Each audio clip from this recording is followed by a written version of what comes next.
Application of TIR करेंगे। कल तक टीआईआर हो गया था, है ना। लास्ट लेक्चर में आपका है, वहां पर अपन ने पूरा रिफ्रैक्शन देखा था, फिर रिफ्रैक्शन का फॉर्मूला देखा था, स्नेल्स लॉ देखा था, है ना। फिर टीआईआर वगैरह सब देख लिया था अपन ने। कब लाइट रेयर से डेंसर जाती है तो क्या होता है, डेंसर से रेयर जाती है तो क्या होता है, ये सारी चीजें अपन ने कर ली थी, है ना।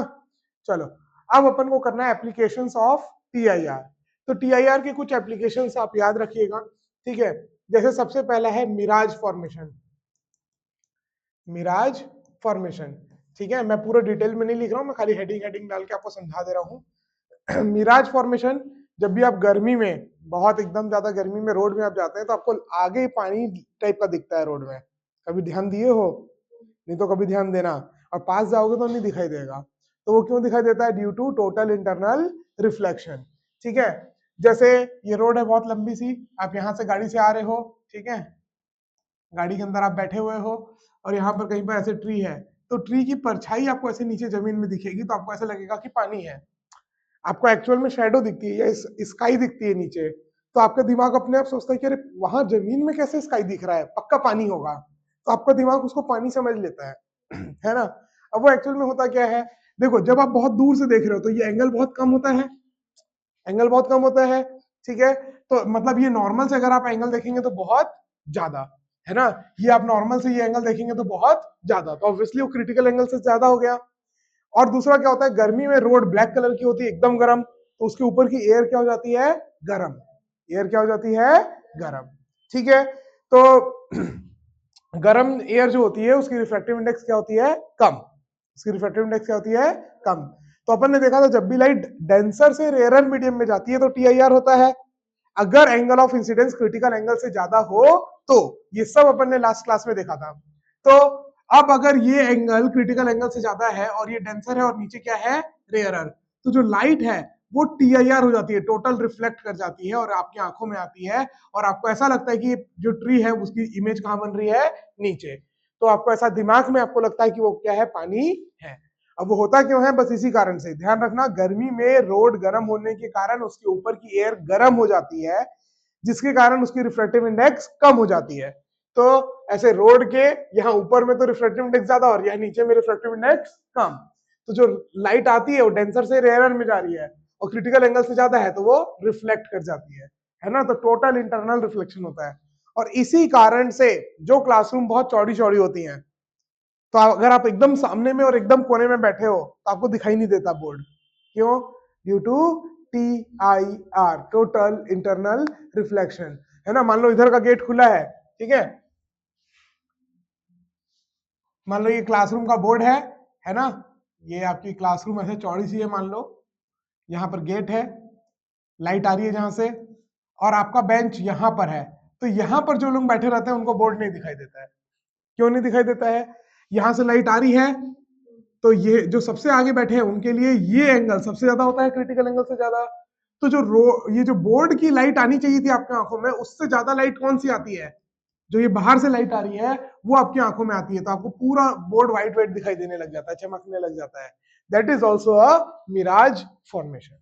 बात समझ में आई, तो वही मिराज फॉर्मेशन है, जिसके कारण से एकदम आगे की और एकदम साइड की आप अगर बेंच में बैठे हो तो आपको नहीं दिखाई देगा, अगर गेट ओपन है तो अगले साइड का, बंद है, लाइट का सोर्स नहीं है, तो फिर ठीक है, फिर आप आराम से बोर्ड देख सकते हो, ठीक है क्या। चलो, तो ये हो गया, एक हो गया मिराज, एक एप्लीकेशन क्या हो गया, मिराज। सेकेंड एप्लीकेशन है डायमंड। डायमंड, डायमंड चमकता है बहुत, क्यों चमकता है, ड्यू टू TIR, उसका शेप ही ऐसा है, ठीक है, कि एक बार लाइट अंदर चली गई तो TIR होते रहेगा, होते रहेगा, होते रहेगा, होते रहेगा, तो लाइट तो कैसे दिखेगा, वो चमकते हुए, इतने ज्यादा बार अंदर रिफ्रैक्ट हो जाएगा, वो रिफ्लेक्ट हो जाएगा अंदर, रिफ्लेक्ट रिफ्लेक्ट रिफ्लेक्ट होकर के, कि लाइट ऑलमोस्ट हर जगह आपको दिखाई देने लग जाएगी, तो इसलिए आपको डायमंड क्या होता है, चमकता हुआ दिखाई देता है। तो एक एप्लीकेशन ये हो गया TIR का। तीसरा है प्रिज्म में।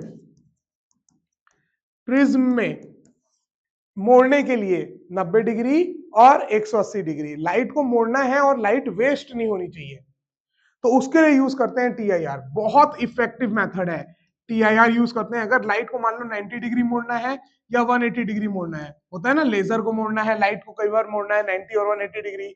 अब आप बोलोगे सर मिरर लगा दो, लाइट यहां से आ रही थी, सर यहाँ मिरर लगा दो, क्या प्रिज्म की जरूरत है, लाइट 90 डिग्री मुड़ गई। अरे भैया मिरर कितना ही अच्छा से अच्छा ले आओ, वो 100% लाइट को रिफ्लेक्ट नहीं करता है, कुछ एनर्जी तो लॉस हुई ना, कुछ लाइट वेव तो लॉस हुई ना, यस और नो। तो फिर बोला जाएगा अच्छा भैया 180 करना है तो ऐसे मिरर को ऐसे लगा दो, लाइट वापस 180 में चली गई, बट एनर्जी लॉस हुई।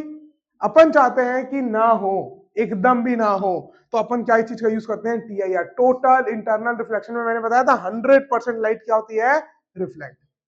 100% लाइट क्या होती है, रिफ्लेक्ट। चलो तो उसके लिए प्रिज्म यूज किया जाता है, किस तरीके से, दो तरीके से यूज किया जाता है, यही सुनो, बाकी दोनों में तो कहानी लिखनी है, ठीक है। ये डायमंड में कहानी, मिराज में कहानी। यहाँ पर देखो ध्यान से, डायग्राम बना के आपको एक्सप्लेन भी करना पड़ सकता है कि प्रिज्म में किस तरीके से 90 डिग्री का बेंड किया जाता है और लाइट को 180 डिग्री बेंड किया जाता है। तो 90 डिग्री के लिए सबसे पहले आपने एक प्रिज्म लिया, राइट एंगल प्रिज्म अपन लेते हैं, जिसका एक एंगल 90 होता है और बाकी दोनों 45 डिग्री होता है, ठीक है। आइसोसेलेस राइट एंगल प्रिज्म क्या लेते हैं, isosceles right angle prism. Isosceles मतलब ये दोनों साइड इक्वल, तो ये दोनों एंगल भी इक्वल हो जाएंगे, ये भी 45, ये भी 45, ये पूरा ऐसे प्रिज्म है, ठीक है, जिसका एक सरफेस में दिखा रहा हूं ऐसा वाला, ओके। बाकी रेक्टेंगुलर सरफेस है तीनों साइड, पूरा प्रिज्म है ये। अगर इसको आप देखोगे तो ये प्रॉपर ऐसे प्रिज्म है, अगर इसका थोड़ा 3D में टाइप्स में देखोगे ऐसे, समझ रहे हो ना पूरा।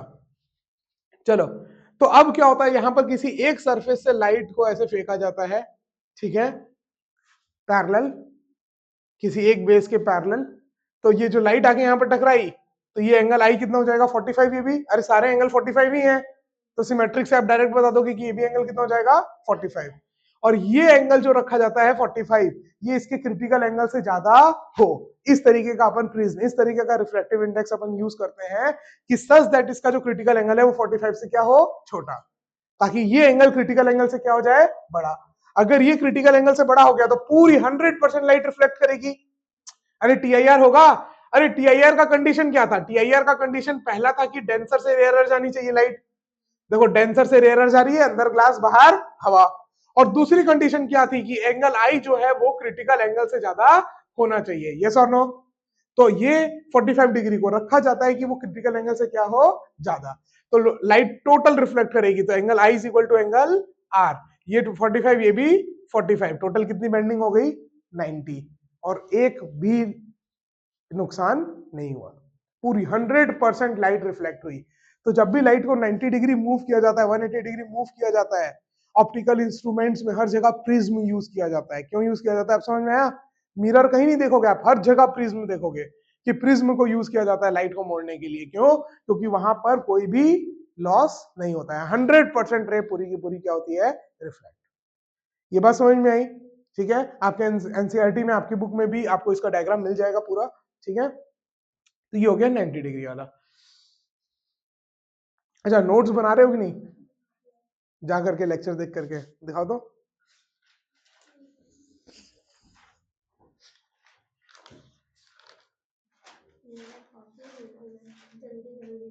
वेरी गुड, वेरी गुड, बहुत बढ़िया।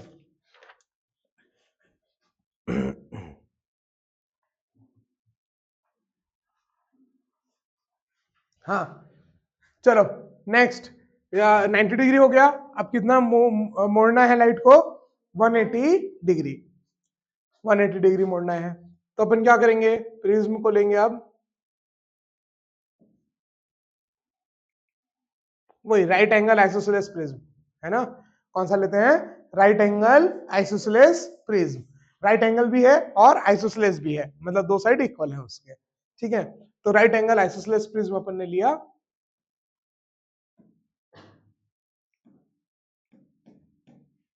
अब किसी भी, ये जो सरफेस है, इसका जो हाइपोटेनियस वाला सरफेस है, सबसे बड़ा वाला साइड, उसके परपेंडिकुलर आप लाइट को भेज दो, तो जो फिनोमिना यहां पर हुआ था वही सेम फिनोमिना यहां पर होगा, लाइट 90 डिग्री मुड़ के नीचे। फिर जब लाइट यहां आई तो यहां पर भी सेम वही फिनोमिना होगा, तो 90 डिग्री लाइट मुड़ के उधर, तो लाइट पूरी 180 डिग्री मुड़ गई और कोई लॉस नहीं हुआ। तो जब भी लाइट को 180 डिग्री मुड़ना रहता है और पूरा 100% लाइट मुड़े, तो अपन क्या करते हैं, प्रिज्म का यूज करते हैं।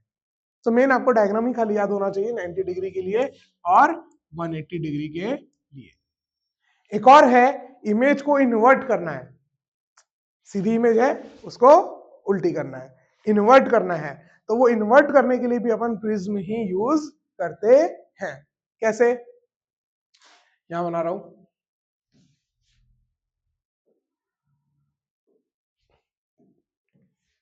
प्रिज्म है, जो भी ऑब्जेक्ट है, मान लो यहां पर जो भी ऑब्जेक्ट है उससे रेज निकल के आएंगी, ये रे ए, ये रे बी, ए ऊपर है, बी नीचे है, ठीक है। अब जब ये रे यहां पर आएगी तो ये यहां से रिफ्लेक्ट करेगी, रिफ्लेक्ट करेगी, टकराने के बाद ये इधर और ये इधर, देखो ये बी वाली ऊपर चली गई और ये ए वाली नीचे, तो इमेज इन्वर्ट हो गई और एनर्जी का लॉस नहीं हुआ, एनर्जी का लॉस नहीं हुआ, है ना। और यहां पर क्या हुआ, टी आई आर, ये अगेन इस तरीके से एंगल बनाया जाता है कि ये जो एंगल आई है वो क्या हो, क्रिटिकल एंगल से ज्यादा, ताकि टोटल टी आई आर हो, और इन्वर्ट हो गई, ये देखो ए नीचे आ गई, बी, ठीक है। तो ये 3 एप्लीकेशन है प्रिज्म को यूज करके, टीआईआर को यूज करके, 90 डिग्री मोड़ना, 180 डिग्री मोड़ना और इन्वर्ट करना, इमेज को इन्वर्ट करना, ठीक है। और लास्ट और सबसे ज्यादा यूज जिसका होता है, जिसकी वजह से आज अपन इंटरनेट चला पा रहे हैं, दैट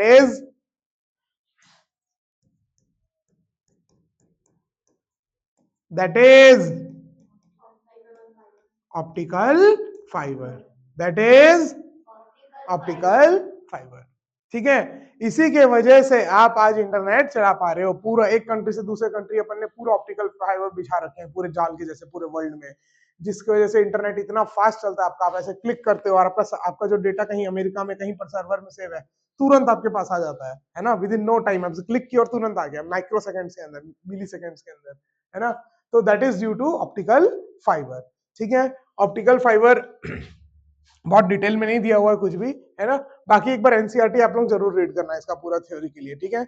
ऑप्टिकल फाइबर में भी होता क्या है, पतला सा एकदम बाल से भी पतला फाइबर होता है, ठीक है, एकदम पतला कोटेड रहता है, तार आपको बड़ा दिखेगा, है ना, मोटा सा दिखेगा तार, क्योंकि वो सेफ्टी भी तो जरूरी है, तो उसके ऊपर बहुत सारे लेयर उसके लिए सेफ्टी रहती है, ऊपर फिर रबड़ लगा रहता है ना, इंसुलेटर लगा रहता है, तो बहुत सारे अलग अलग उसके सेफ्टी होती है।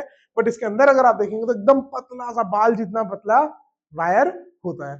अब इसमें क्या होता है, ऑप्टिकल फाइबर में अपन यहाँ पर जो सिग्नल्स हैं अपने लाइट के फॉर्म में, है ना, उसको कन्वर्ट करते हैं, पहले पहले जो भी आपके इलेक्ट्रिकल सिग्नल्स हैं अपन उसको कन्वर्ट करते हैं किसमें, लाइट फॉर्म में, लाइट के फॉर्म में, लाइट के सिग्नल्स के फॉर्म में, लाइट भी वेव है ना, फिर उसको अपन इसके अंदर डाल देते हैं। अब ऑब्वियसली ये एंगल तो एकदम बहुत ज्यादा होगा, अरे जो आपका तार है, ऑप्टिकल फाइबर है, वो बाल से भी पतला है, तो मतलब लाइट अगर गई होगी तो ऑलमोस्ट लगभग 90 डिग्री में गई होगी, तो क्रिटिकल एंगल से तो ज्यादा ही होगी, अरे यस और नो, क्रिटिकल एंगल से ज्यादा होगी, तो यहाँ पर टीआईआर होगा, फिर टीआईआर होगा, फिर टीआईआर होगा, तो ये जो पूरी लाइट है ये बाहर निकलेगी ही नहीं, इसको कितना ही ले जाओ दूर, 100 किलोमीटर, 1000 किलोमीटर, 2000 किलोमीटर लेके चल जाओ, लाइट बाहर नहीं निकलेगी, सीधे एंड में निकलेगी, समझ में आया। तो जो सिग्नल आपने यहाँ डाले, और किस रफ्तार से जाती है लाइट, 3 लाख किलोमीटर पर सेकेंड, 3 × 10⁸ मीटर पर सेकेंड, तो ये इतनी फास्ट स्पीड से आपने डाटा भेज दिया एक जगह से दूसरे जगह, बात समझ में आई। तो इस तरीके से ऑप्टिकल फाइबर जो है, ऑप्टिकल फाइबर का एक टुकड़ा रखा भी था मैं, बट फेंका गया होगा, है ना, ऐसे दूर से देखोगे तो दिखेगा ही नहीं, अगर इसको ऐसे पूरा छील देंगे ना तो दूर से दिखेगा ही नहीं, एकदम पास से आके देखना पड़ता है, हाँ ये रहा पतला सा, इतना पतला, और उससे पूरा इंटरनेट, समझ रहे हो। आप जो एक देखोगे एक तार, उस एक तार के अंदर एक ऑप्टिकल फाइबर नहीं रहेंगे, बहुत सारे रहते हैं, 8-10 ऑप्टिकल फाइबर होते हैं, ठीक है, पतले पतले पतले पतले एकदम, और सब आपस में इंसुलेटेड होते हैं पूरे, ठीक है, मल्टीपल टाइम्स इंसुलेटेड होते हैं। चलो, तो ये हो गया पूरा एप्लीकेशंस ऑफ टीआईआर, ठीक है, ये पूरा माइरेज फॉर्मेशन, डायमंड, प्रिज्म और ऑप्टिकल फाइबर। हाँ, ये चीज को मैंने आपको एक्सप्लेन किया है, but exam point of view से आप लोगों को एक बार बुक रीडिंग करनी पड़ेगी, बुक रीडिंग आवश्यक है, अब वो नहीं करेंगे तो आपका नुकसान, ठीक है। एक्सप्लेन मैंने सब कर दिया, अब आपको ऐसा नॉवल खाली रीड करनी है बुक को, ठीक है, ये वाला पार्ट को, एप्लीकेशंस ऑफ टीआईआर पूरा एज इट इज ऐसे ही दिया हुआ है ना। चलो नेक्स्ट टॉपिक पे आते हैं अपन, क्लियर हो गया, ये आगे बढ़े, अरे बोल लो कुछ, हाँ चलो आगे बढ़ते हैं फटाक से। तो नेक्स्ट है रिफ्रैक्शन एट कर्व्ड सरफेस। अरे रिफ्रैक्शन एट कर्व्ड सरफेस, कल देखूंगा तुम्हारा नोट्स में ना। रिफ्रैक्शन एट कर्व्ड सरफेस, ये लाइन कहां से आ गई? चलो,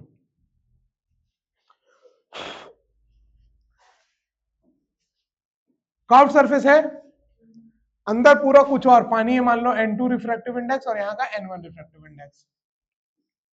ये हो गई प्रिंसिपल एक्सिस, इसके सेंटर पॉइंट से परपेंडिकुलर। हाँ बस। अब कर्व्ड सरफेस है, मान लो एक कर्व्ड ऐसे सरफेस है और इधर मीडियम अलग और इधर पूरा मीडियम अलग, यहाँ का N1 यहाँ का N2, ठीक है। अब अगर यहाँ पर ऑब्जेक्ट है कोई, मान लेते हैं यहाँ पर कोई ऑब्जेक्ट है, तो ऑब्जेक्ट से जो रे निकलेगी मुड़ेगी, अरे मुड़ेगी, मान लो मुड़ी और आके यहाँ मिल गई, तो यहाँ इमेज बनी। तो अगेन अगर ऑब्जेक्ट यहाँ है, इमेज वहां बन रही है, इसका रेडियस ऑफ कर्वेचर r है, इसका रेडियस ऑफ कर्वेचर, इसका रेडियस ऑफ कर्वेचर मान ले रहा हूं मैं r है, ये दूरी, ठीक है। इस पॉइंट को नाम दे दे रहा हूं p, मान लो वो तो दिया ही हुआ है, ठीक है। तो अब अपन को o, i और r के बीच में क्या निकालना है? रिश्ता। अब अपन को ये भी मालूम है ऑब्जेक्ट की दूरी को अपन क्या लिखते हैं? u, अरे इमेज की दूरी को क्या लिखते हैं? v, और रेडियस ऑफ कर्वेचर को तो r ही लिखते हैं, रेडियस ऑफ कर्वेचर को क्या लिखते हैं? r। चलो हाँ ठीक है, थोड़ा गलती हो गया, एक बार डायग्राम दोबारा बना रहा हूं मैं, देखो ये ऑब्जेक्ट है, ऑब्जेक्ट से रे गया, जाना यहां चाह रहा था, ठीक है। मान लेते हैं N2 जो है वो डेंसर मीडियम है, N1 जो है वो रेयरर मीडियम है। तो जब लाइट रेयरर से डेंसर जा रही है, it will bend towards the normal. और नॉर्मल क्या होता है? जो सेंटर से जाता है वो नॉर्मल होता है, बताया था मैं। अरे जो सेंटर से जाता है वो क्या होता है? नॉर्मल। तो टुवर्ड्स द नॉर्मल बेंड होगी अगर रे, तो वो इधर आएगी, आई उधर जाएगा, आर इधर आएगा। बात समझ में आई? अरे मैं आई इधर बना दिया था ना, तो अब रे ऐसे जा रही है तो बेंड होगी, तो बेंड होगी किसके तरफ? बेंड होगी आर के, सॉरी नॉर्मल के तरफ। और नॉर्मल हमेशा सर्कल में, नॉर्मल मैंने आपको बताया था, जो भी लाइन सेंटर से जाती है वो सर्कल पे क्या होती है? नॉर्मल। तो सेंटर ऑफ कर्वेचर से जो लाइन जा रही है वो क्या हो जाएगी? नॉर्मल। तो ये हो गई नॉर्मल, ये रे जा रही थी तो जाती हुई बेंड हो गई, इधर बेंड हो गई टुवर्ड्स द नॉर्मल, तो वहां पर इमेज बनी। बस अब कुछ करना नहीं है, नाम दे देना इसको अल्फा, इसको बीटा, इसको गामा, ठीक है। ये लाइट आ रही थी, ये नॉर्मल है, नॉर्मल वाले को अलग कलर से बना देता हूं ध्यान से, ये नॉर्मल लाइन है, ये नॉर्मल लाइन है। नॉर्मल और इंसिडेंट रे के बीच का एंगल एंगल आई होगा, और नॉर्मल और रिफ्लेक्टेड रे के बीच का एंगल एंगल आर होगा। दिख रहा है? नामकरण कर देते हैं, जल्दी से नामकरण कर दो।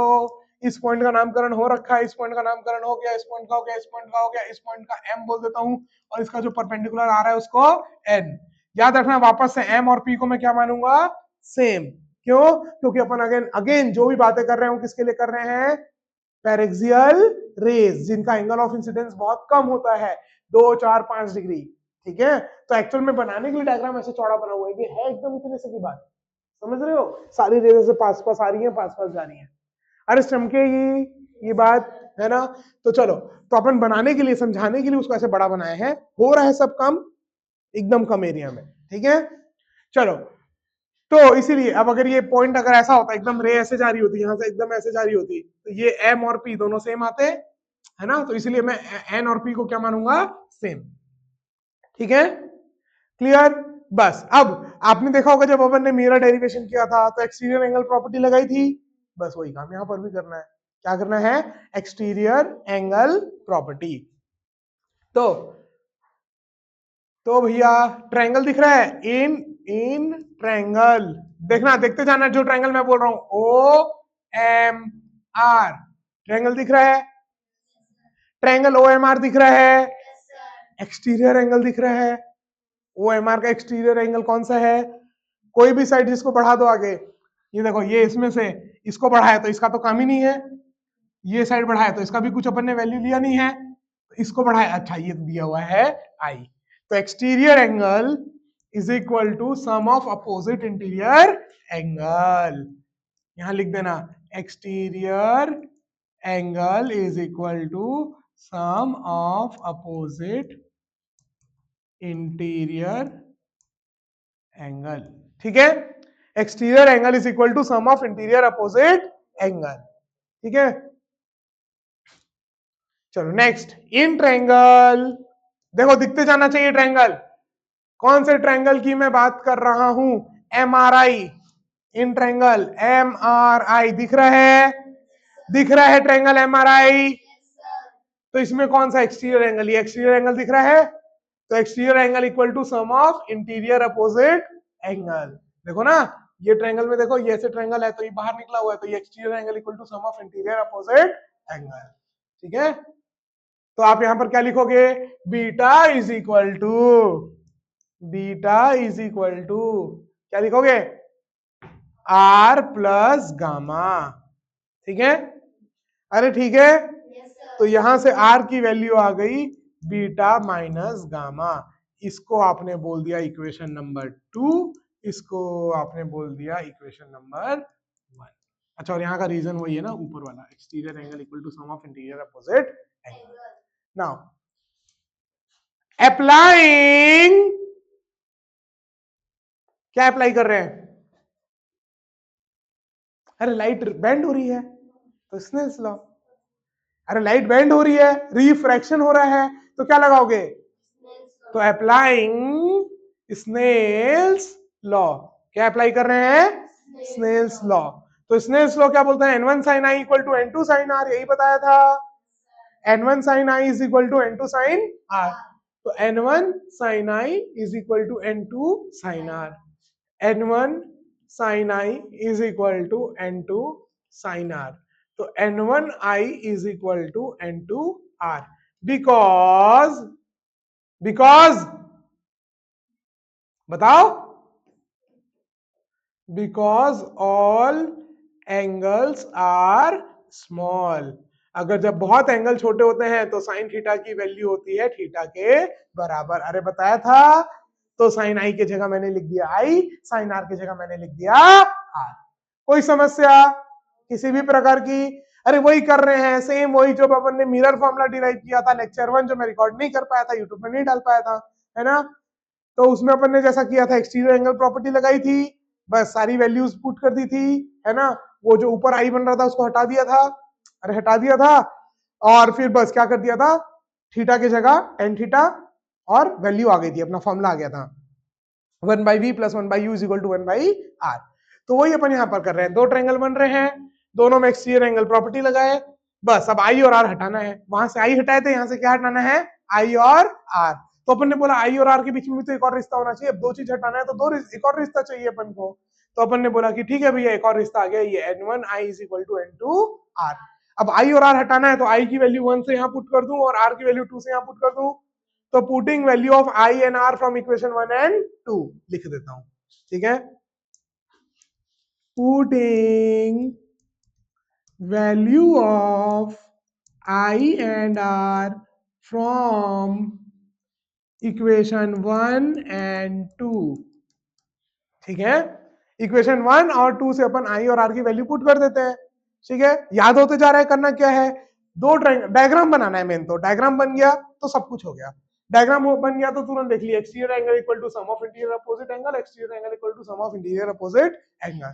फिर स्नेल्स लॉ लगाए और ये दोनों की जो एक्सटीरियर एंगल वाली वैल्यू है उसको यहाँ पर स्नेल्स लॉ में पुट कर दिए, काम खत्म। ठीक है, इजी है, इजी है।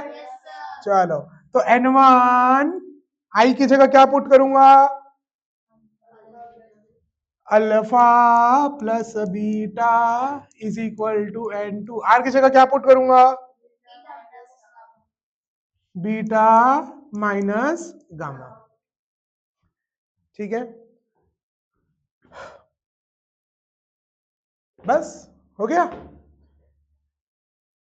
बीटा बीटा कट जाएगा कैसे? वहां n1 मल्टीप्लाइड है, वहां n2 मल्टीप्लाइड है, बीटा बीटा कट जाएगा। पांचवी कक्षा के मैथ्स वाले बच्चों के जैसे बात मत क्या करो, बीटा बीटा कट जाएगा, सब कुछ काट दो। हाँ, ब्रैकेट खोल दें, चलो ब्रैकेट ओपन कर देते हैं, इसको थोड़ा सा छोटा कर देते हैं, मेरे को लग रहा है, रुको एक second.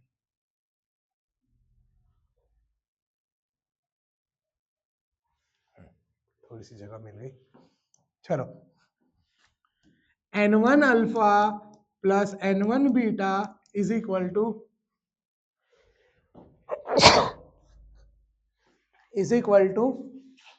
n2 beta minus n2 gamma. Beta एक साइड ले आऊं, अल्फा एक साइड ले आऊं, अरे ले आऊं,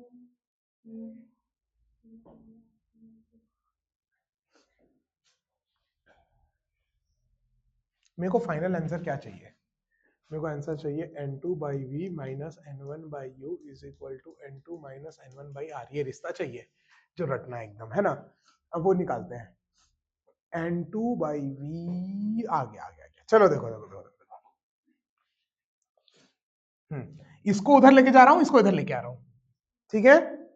ये बीटा वाला टर्म उधर लेके जा रहा हूं, कैसे? मेरे को आर वाला टर्म उधर चाहिए। फाइनल आंसर तो याद रहेगा ही आप लोगों को, ये फॉर्मूला बहुत इंपॉर्टेंट है, तो फॉर्मूला तो रटना है ही, है ना, जिसका अपन डेरिवेशन कर रहे हैं। रिफ्रैक्शन एट कर्व सरफेस का जो फॉर्मूला है, जो तुमको याद करना है, उसका डेरिवेशन अपन कर रहे हैं। तो फॉर्मूला याद है, n2 by we minus n1 by you is equal to n2 minus n1 by r. तो ये देखो आर जो आ रहा है वो कौन से में आ रहा है? बीटा में आ रहा है, तो बीटा वाले टर्म को उधर कर दो और अल्फा और गामा वाले टर्म को इधर। तो n1 alpha plus n2 gamma is equal to n2 minus n1 into beta, n2 minus n1 into beta, ठीक है। बस अब पुट कर दो, जो किए थे अपन ने, क्या किया था? थीटा की जगह टेन थीटा, और बस वैल्यू पुट, काम खत्म, आंसर आ गया, ठीक है। तो जगह तो नहीं पड़ रही इतने बड़े बोर्ड में भी।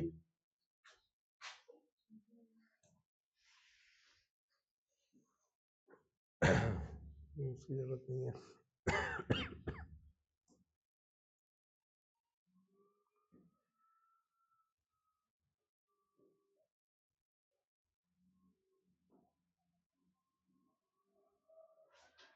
चलो देखो, ठीक है इतना। बस अब वापस से अपन को मालूम है एंगल इज स्मॉल, है ना, वो तो अपन ऑलरेडी लिख चुके हैं। तो अल्फा की जगह क्या लिख सकता हूं मैं? टेन अल्फा, और टेन अल्फा की वैल्यू कितनी हो जाएगी? Tan theta M N by OP लिख दूं। अरे पी और एन को सेम पॉइंट मान रहा हूं मैं, ठीक है। तो M N by OP, M N by OP. Beta की जगह मैं क्या लिख सकता हूं? टेन बीटा, और टेन बीटा की वैल्यू कितनी होगी? टेन बीटा की वैल्यू होगी M N by P R, M N by P R. अरे बताते जाओ, गामा की वैल्यू क्या होगी? टेन गामा की, टेन गामा की value M N by P I, M N by P I. Putting values, ये सब लिख लेना तुम, मैं डायरेक्ट पुट कर रहा हूं, ठीक है। Putting values of alpha beta gamma from this three equation into this equation. तो n2 n1 into alpha M N by OP plus n2 into gamma M N by P I is equal to n2 minus n1 into beta M N by P R. M N cut जाएगा क्योंकि common निकल रहा है पूरा, इधर भी और इधर भी, तो इसलिए वो एम एन क्या हो जाएगा? कट जाएगा।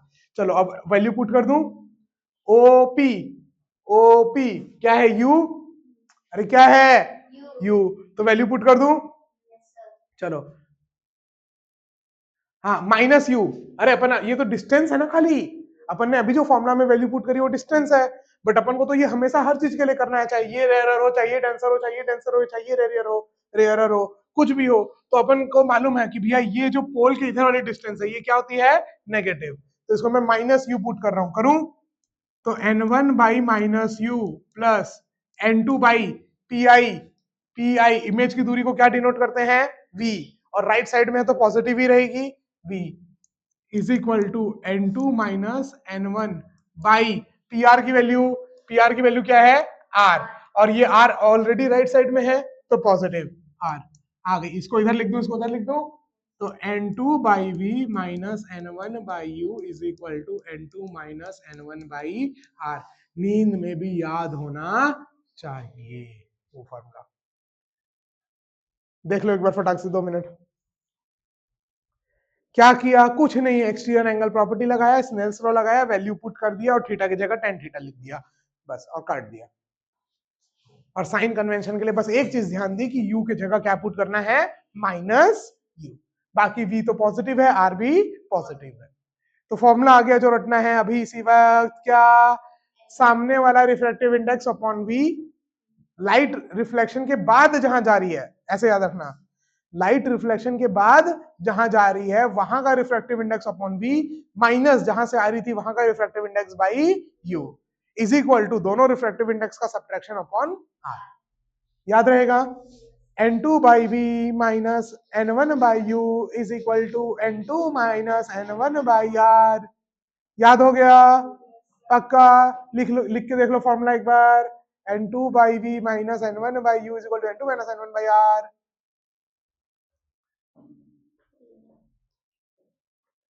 इजी है डेरिवेशन। चलो अब इसी को अपन यूज करके निकालेंगे लेंस फॉर्मूला। 10th में पढ़े थे लेंस फॉर्मूला, क्या पढ़े थे, 1 by we minus 1 by you is equal to 1 by F. अब डिराइव करें, चलो लेट्स स्टार्ट। चलो आगे बढ़ते हैं जल्दी से। लेंस फॉर्मूला या लेंस मेकर फॉर्मूला दोनों एक ही चीज से डिराइव होते हैं एक साथ, ठीक है, लेंस फॉर्मूला और lens maker formula. I think अभी तक कितने डेरिवेशन कर चुके हैं अपन, 4 कि 5, अभी बचे हैं बहुत, ठीक है।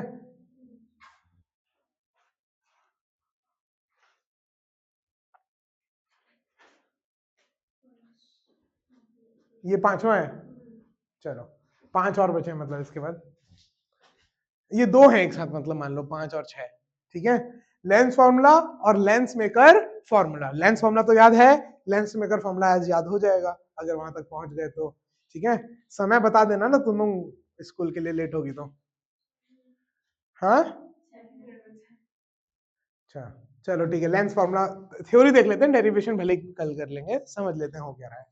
अब लेंस बहुत टाइप के होते हैं। अच्छा लेंस होता क्या है, लेंस की डेफिनेशन, स्फेरिकल लेंस की, चलो स्फेरिकल लेंस की डेफिनेशन 10th में रटाया हूं। स्फेरिकल लेंस की डेफिनेशन बोलो सर, 11th का याद नहीं है, कहां 10th का याद करा रहे हो आप, हाँ। Spherical lens, a piece of transparent material, क्या है ये, पीस ऑफ ट्रांसपेरेंट मटेरियल का एक टुकड़ा है, bounded by at least one spherical surface, जिसका कम से कम एक सरफेस कैसा हो, spherical, is called spherical lens. A piece of transparent material bounded by at least, कम से कम एक साइड स्फेरिकल हो, तो a piece of transparent material bounded by at least one spherical side या spherical surface is called spherical lens. अब spherical lens बहुत होते हैं, ये हो गया, ये हो गया, ये भी तो स्फेरिकल लेंस है, कम से कम एक अपन ने बोला ना स्फेरिकल होना चाहिए सरफेस, ठीक है। ये हो गया, ये हो गया,